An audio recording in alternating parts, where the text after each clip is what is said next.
This is focused on policy direction with regards to gender-based violence, mutual aid networks for those seeking help, and practical support that we can offer survivors in real time.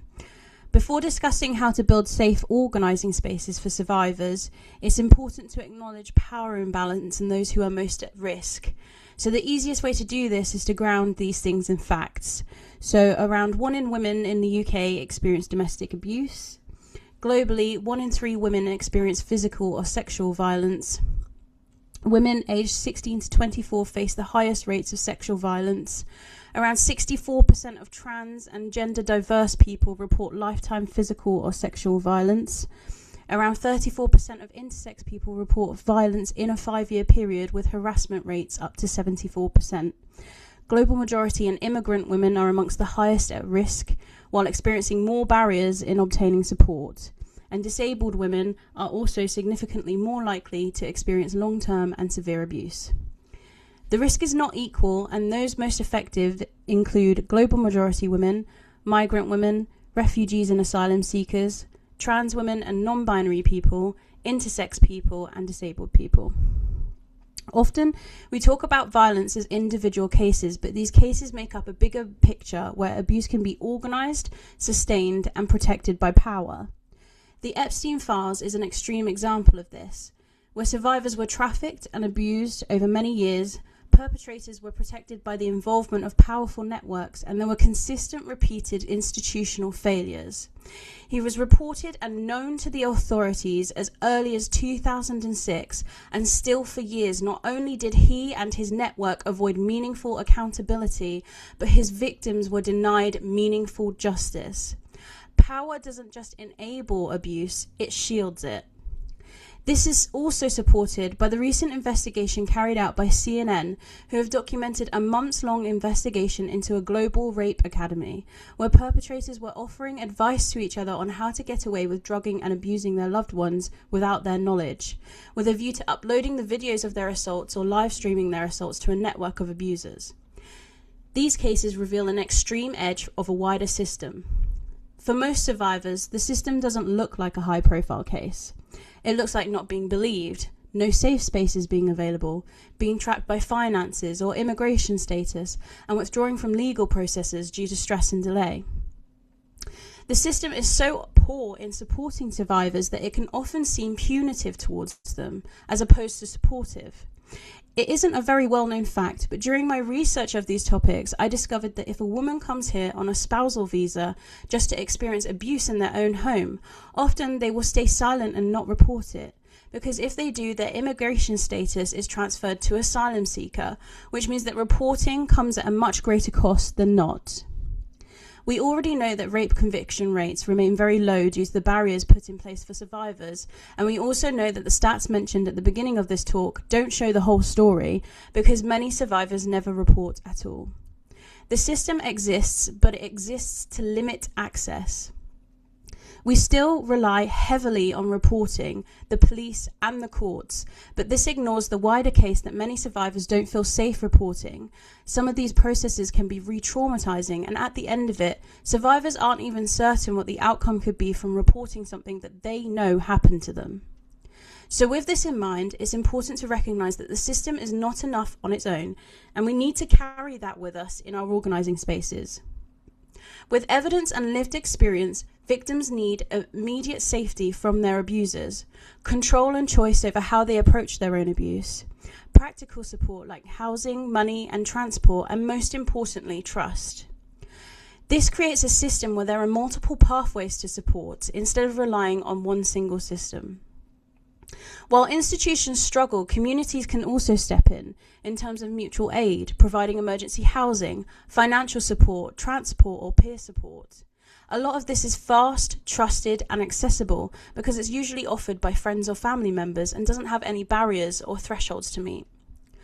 This alone, however, cannot replace systems, but it is essential to support in terms of funding and people power. If we want to challenge violence, we cannot reproduce it in our own movements and spaces. There's often a misconception that because we're generally accepting and have politics driven by empathy, then our spaces are immune to being unsafe for anyone. But the unfortunate truth is that perpetrators exist in any space, and it's important that we acknowledge that and do something with it instead of ignoring that possibility. People should not have to disclose their status as a survivor to be safe, which means that we need to be creating spaces and policies based on the assumption that survivors will always be present without the requirement on them to prove harm came to them. This respects not only privacy but autonomy, which can be important in terms of triggers before anything is done. Those that do feel safe enough to disclose must have real power or input, rather than token roles. This can look like multiple different things, like survivor-led panels, reviewing complaints or concerns, and any gaps in safeguarding, in hand with decision-making authority, which improves both trust and effectiveness. When something does inevitably happen, we must be taking a survivor-centered approach, which means taking disclosure seriously, avoiding victim blaming, and offering support regardless of the outcome. This also needs to come hand in hand with fair and transparent processes with a proportionate response and some safety planning in order to prevent this happening again. Not every survivor wants to default to police involvement, but that doesn't mean we do nothing about disclosures. It means we focus on improving our spaces. As an alternative, movements should have internal reporting routes, trained or experienced safeguarding members, and options for accountability led by the survivor, so informal resolution if it's safe to do so, formal investigation ranging all the way up to removal from spaces if necessary. Survivor choice should be guiding this process.